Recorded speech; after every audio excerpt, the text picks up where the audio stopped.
Dear children, this is Mentors English Express and I am Sudha Oberoi.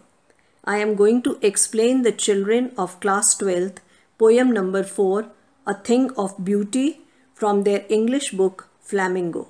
This poem is composed by John Keats.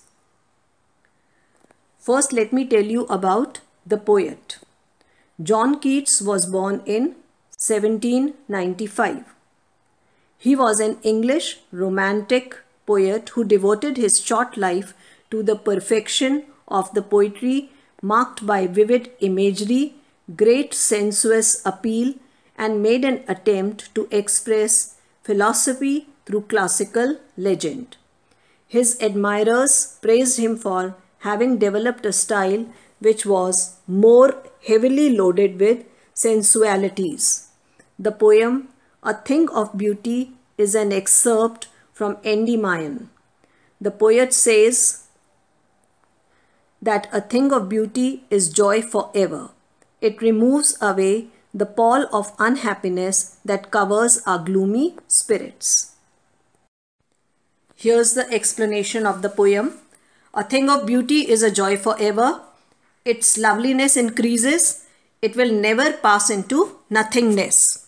Forever means always. Loveliness means beauty.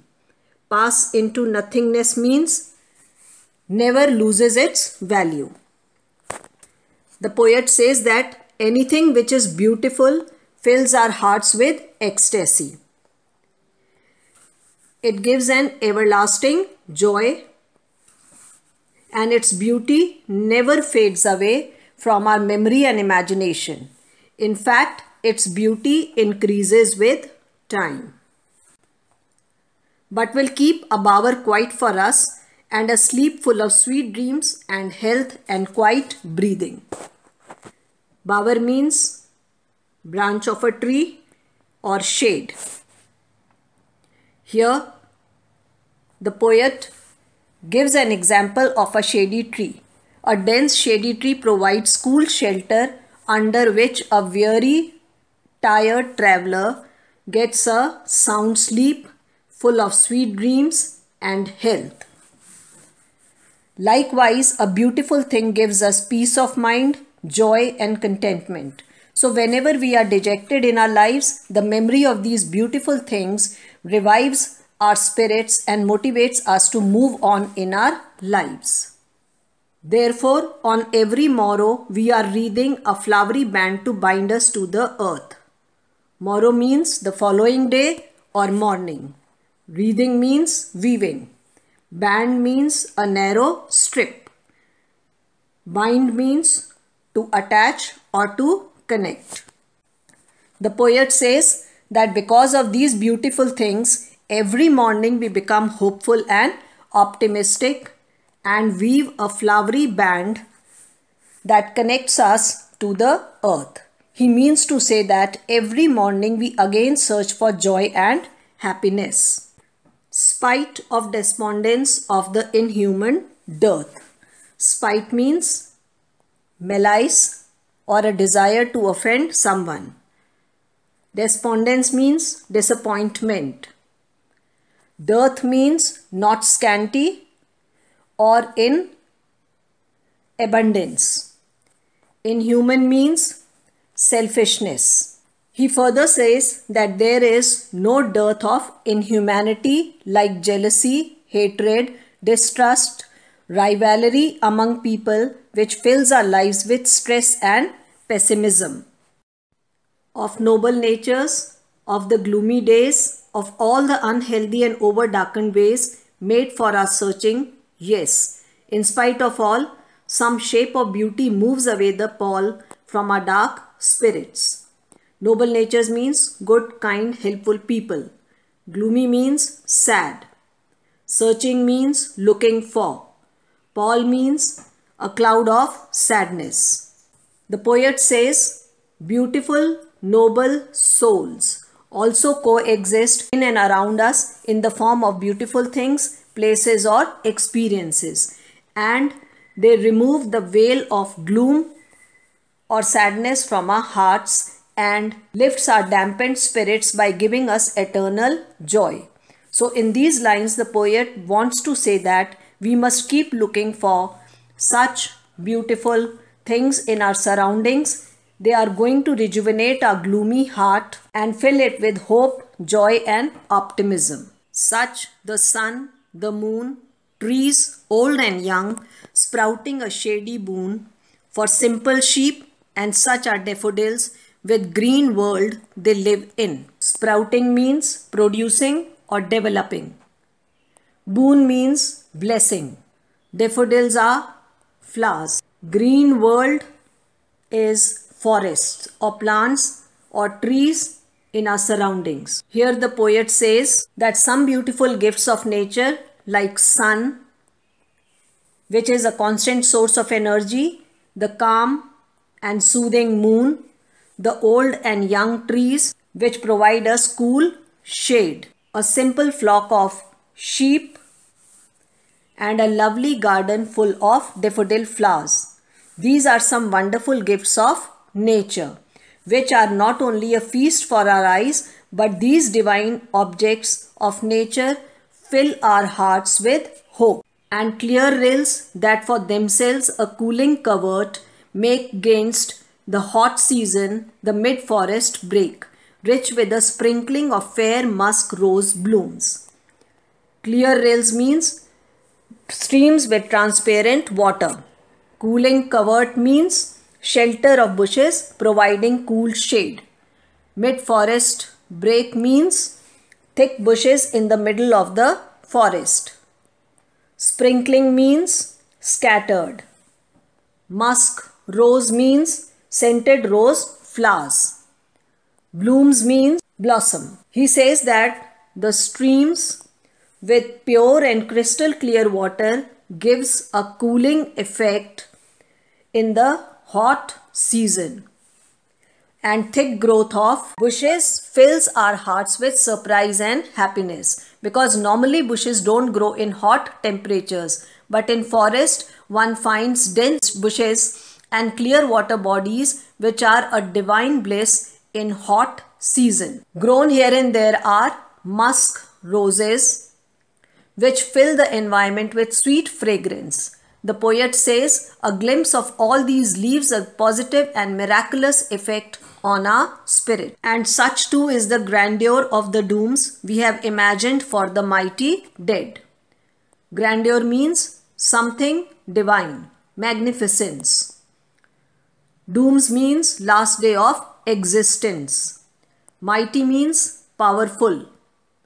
Dead means dead persons or our ancestors or great warriors who are no more. The poet says that the beauty of natural objects surpasses the grandeur we have imagined for our ancestors and great warriors who were powerful in their own domain and have done heroic deeds and great inventions which were larger than life and have made them immortal. They have been called mighty and powerful because they were very creative and hence contributed a lot in their lives, and we are enjoying fruits of their hard work and sacrifices. All lovely tales that we have heard or read, an endless fountain of immortal drink, pouring unto us from the heavens brink. Tales means stories. Immortal means eternal, everlasting, that lives forever and never dies. Heaven's brink means divine gift from God. The poet says that all the stories that we have read or heard since our childhood about their heroism are fascinating and inspiring. But above all, the nature is most wonderful and miraculous gift of God, which pours constant elixir. Elixir is nectar or nature's bliss from heaven and injects our lives with new enthusiasm and hope. So the poet says that a thing of beauty gives us eternal and everlasting joy. Whenever we feel dejected and sad and recall beautiful things, they come flashing back to our minds and rejuvenate our dampened spirits and fill them with joy and aspiration. Let us discuss literary devices. First, the rhyme scheme. The rhyme scheme of the poem is A, A, B, B, C, C. See the last two words, forever, never. They both rhyme with each other, so they are A. Keep and sleep rhyme with each other, they are B. Breathing and breathing rhyme with each other, they are C. Now the literary devices. The poet has beautifully used literary devices in the poem. The first device is alliteration. Alliteration is use of consonant sound at the start of two words. See, sleep and sweet. Consonant sound of S is repeated. Consonant sound of B is repeated in band and bind. Consonant sound N is repeated in noble natures. Consonant sound S is repeated in some shape. Again, consonant sound S is repeated in sprouting shady. Again, a consonant sound is repeated in simple sheep. And consonant sound C is repeated in cooling covert. Next device is metaphor.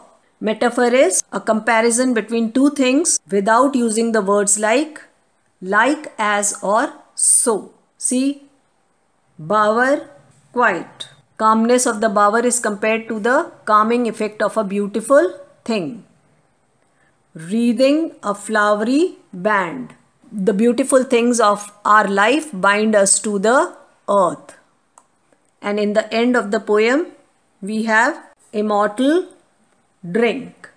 Beautiful objects of nature are forever like a never-ending portion of a drink. Next device is anaphora. Anaphora is use of same word in two consecutive lines. See, of word is used in of noble natures and of all unhealthy and over-darkened ways. Next device is imagery. Imagery is imagining a thing which we are reading, creating a picture of that in our mind. A flowery band bind us to the earth, creating a sensory effect of beautiful things lined up in a string. Sprouting a shady boon, trees giving shade. Daffodils with green world they live in, growing process of daffodils. Clear rills. Here we get a picture of clean river streams. Sprinkling of fair musk rose blooms. Here we imagine a picture of bushes full of musk roses.